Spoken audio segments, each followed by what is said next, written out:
Hi, it's me again, I'm back. Hanya Allah yang tahu bagaimana perasaan aku sakit. Sakitnya perasaan aku ni. Efeknya aku panas betul. Bercanda. Memang Mbak nggak bisa. Assalamualaikum warahmatullahi wabarakatuh teman-teman. Shalom, Om Swastiastu, Namo Buddhaya, salam kebajikan, dan salam Pancasila. Teman-teman, kalian sehat kan? Udah pasti sehat dong.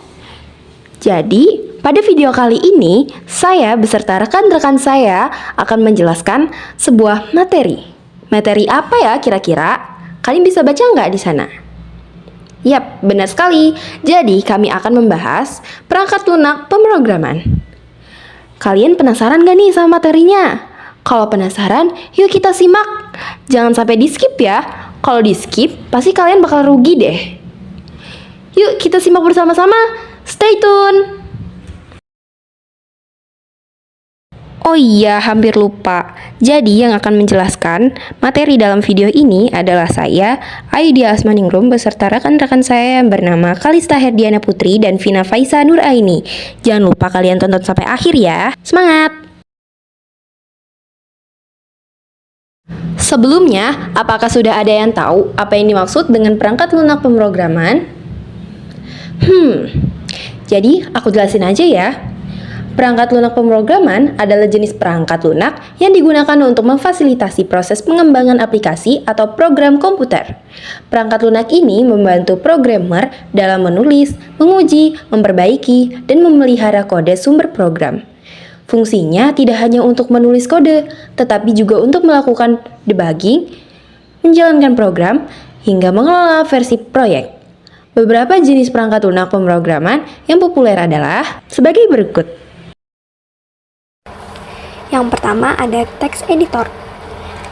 Text editor merupakan perangkat lunak yang digunakan untuk menulis, mengedit, dan memodifikasi teks, baik berupa teks biasa atau plain text maupun kode pemrograman. Text editor adalah alat penting bagi pengembangan perangkat lunak, penulis, atau siapa saja yang bekerja dengan file teks. Contohnya yaitu Notepad++, Sublime Text, Visual Studio Code, atau VS Code.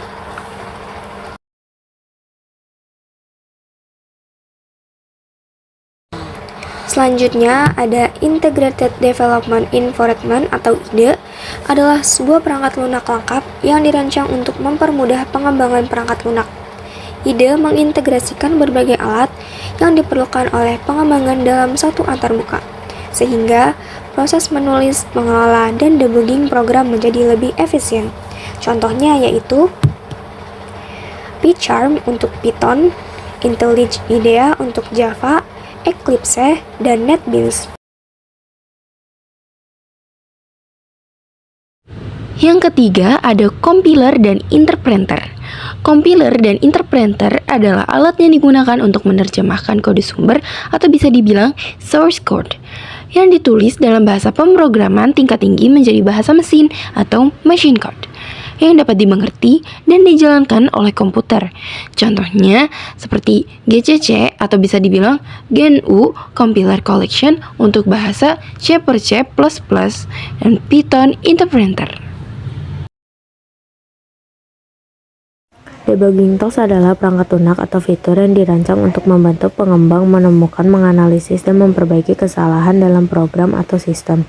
Alat ini penting dalam proses pengembangan perangkat lunak untuk memastikan kode berjalan sesuai dengan yang diharapkan dan bebas dari kesalahan.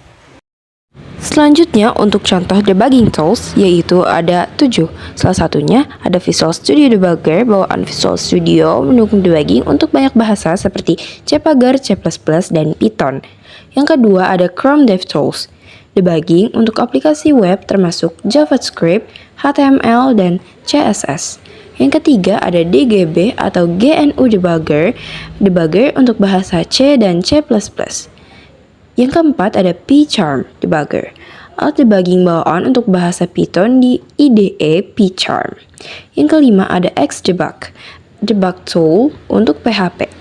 Yang keenam ada Valgrind, meriksa kebocoran memori dan debugging untuk program berbasis C per C++.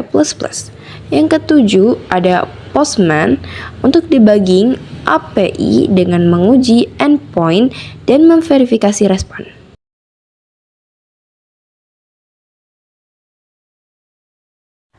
Version Control System atau VCS adalah alat atau sistem yang digunakan untuk mengelola, melacak, dan mengontrol perubahan pada kode sumber atau file project secara sistematis.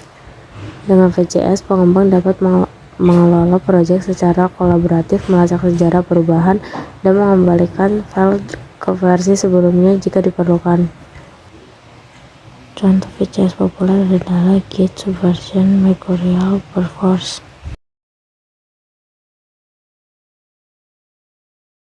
Dan yang keenam, yaitu yang terakhir, adalah frameworks dan libraries.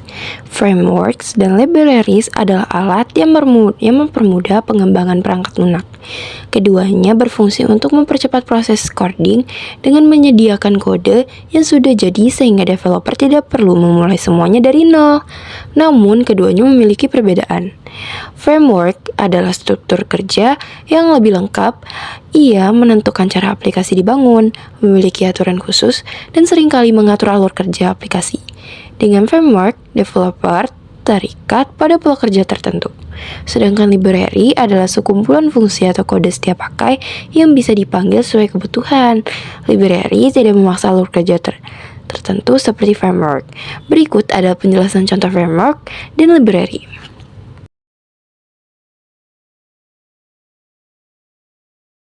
Yang pertama ada Django untuk Python. Django adalah framework berbasis Python untuk membangun aplikasi web. Keunggulannya adalah sudah menyediakan fitur lengkap seperti autentikasi pengguna, manajemen database, hingga routing URL. Menggunakan prinsip DRY atau Don't Repeat Yourself, jadi mengurangi kode yang berulang. Cocok untuk proyek besar karena strukturnya sangat terorganisir. Penggunaan membuat aplikasi seperti e-commerce atau blog atau System Management Content atau bisa dibilang CMS. Lalu yang kedua adalah React atau untuk JavaScript. React adalah library untuk membangun antarmuka pengguna atau bisa dibilang user interface, terutama untuk aplikasi web. Keunggulannya adalah pendekatan berbasis komponen di mana setiap bagian UI dibuat sebagai blok kode mandiri, mendukung pengelolaan data secara efisien melalui fitur statement management, didukung oleh komunitas besar untuk ekosistem lengkap seperti Redux untuk pengelolaan data skala besar. Penggunaannya untuk membuat aplikasi web dinamis seperti media sosial atau dashboard interaktif. Dan yang terakhir adalah Laravel untuk PHP. Laravel adalah framework PHP untuk pengembangan aplikasi berbasis web. Keunggulannya adalah menyediakan fitur seperti manajemen database menggunakan Liquid ORM, sistem routing yang sederhana, hingga autentikasi pengguna. Memiliki sintaks yang sederhana dan elegan, mempermudah pemula untuk mempelajarinya, dilengkapi dengan fitur keamanan seperti proteksi terhadap serangan SQL interdiction dan CSRF.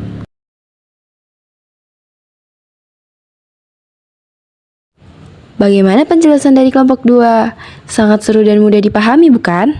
Sebelumnya, kami ingin berterima kasih karena telah menonton video kami sampai akhir. Mohon maaf bila ada salah kata maupun kalimat yang tadi kita jelaskan. Kurang lebihnya mohon maaf.